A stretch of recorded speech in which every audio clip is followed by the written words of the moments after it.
যে হযরতে সুলাইমান আলাইহিস সালামের সময় একজন ব্যক্তি তিনার কাছে দৌড়ে দৌড়ে যায়, আল্লাহর পয়গম্বর নবী সুলাইমান আলাইহিস সালামের কাছে যায়, বলে হুজুর আপনি তো আল্লাহর নবী হয়, আল্লাহ আপনাকে পাওয়ার দিয়েছে, হুকুম দিয়েছে, বড় শক্তি দিয়েছে, আপনার কাছে আমি একটা বড় আবদার নিয়ে এসেছি।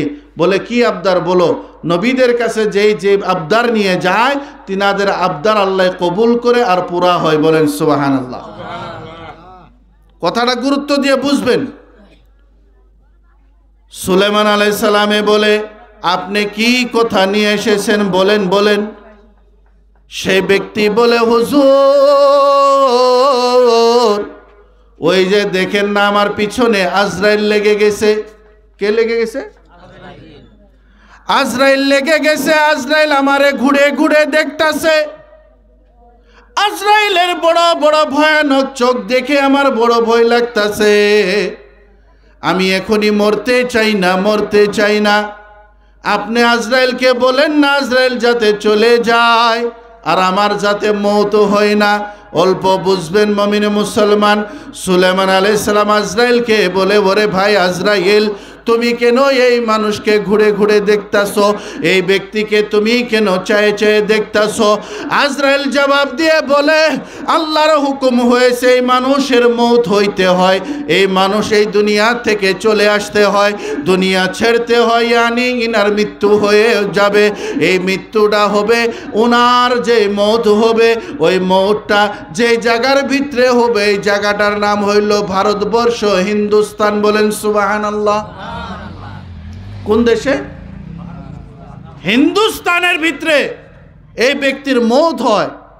আল্লাহ আমারে হুকুম দিছে যে আজরাইল যাও ফলা ব্যক্তির রূহ কবজ করো, ওনার মৃত্যু হইতে হবে, কিন্তু ওনার রূহটা যে তুমি নিবা হিন্দুস্তান থেকে নিবা। আমি সারা হিন্দুস্তান, আজরাইলে বলে আমি সারা হিন্দুস্তান ঘরে ঘরে বাটে বাটে দুয়ারে দুয়ারে তালাশ করে আইলাম, এই ব্যক্তিকে পাই নাই। এই ব্যক্তিকে আমি সারা হিন্দুস্তান তালাশ করলাম, পাইলাম না, পাইলাম না। লাস্ট মুহূর্ততে এসে দেখে আপনার শহরে আপনার কাছে এই ব্যক্তি উপস্থিত আছে। বলেন সুবহানাল্লাহ। ইয়ানি সুলাইমান আলাইহিস সালামের কাছে ওই ব্যক্তি মওজুদ আছে।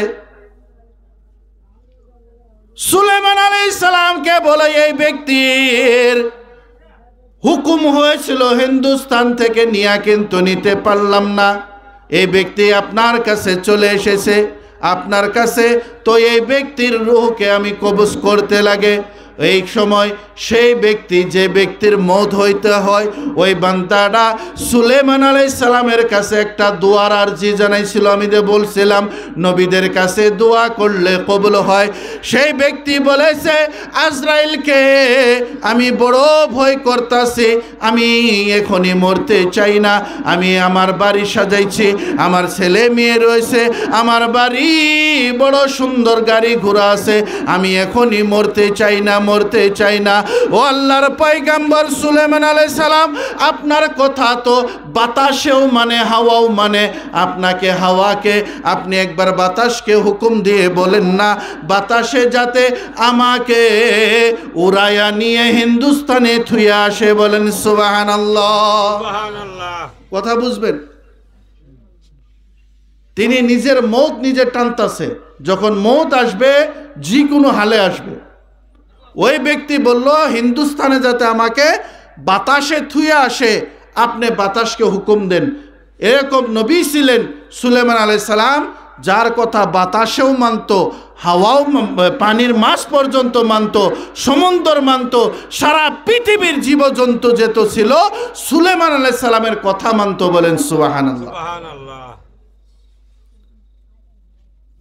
তো সেই ব্যক্তি বললেন যে আপনি বাতাসকে হুকুম দেন, বাতাস আমারে হিন্দুস্তানে থুয়ে আইব। আজরাইলে বলে ও সুলাইমান আলাইহিস সালাম দেখেন ওই ব্যক্তির লাশ, ওই ব্যক্তির রূহকে হিন্দুস্তান থেকে কবজ করতে হয়, আর তিনি নিজের মওতের দোয়া আপনার কাছে এসে করে নিল, ওই ব্যক্তিকে খালি আমি ঘুরতাছিলাম, আমি রূহ নেই নাই, কেননা আল্লাহর হুকুম হয়েছিল ওই ব্যক্তির রূহ হিন্দুস্তানের জমিনে, হিন্দুস্তানের মাটির থেকে নিতে হয়। আর ওই ব্যক্তি এসে আপনার কাছে দোয়া করলো, হিন্দুস্তানে পৌঁছে গেল। বলেন সুবহানাল্লাহ। এখন আমি যাই তিনার রূহকে হিন্দুস্তান থেকে কবজ করে নিব।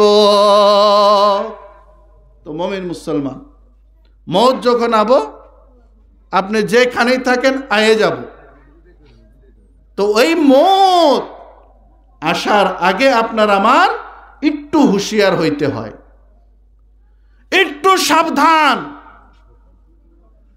একটা অফার আপনাদেরকে দিব কি? হ্যাঁ, একটা আপনাদেরকে পুরস্কার দিতে চাই, নিবেন? সকলেই নিবেন? জান্নাতে কে কে যাইতে চাই বলেন তো? আপনারা জান্নাত চান না? নাই, সকলেই চাই আমরা, নিশ্চয় আমিও চাই, সকলেই জান্নাত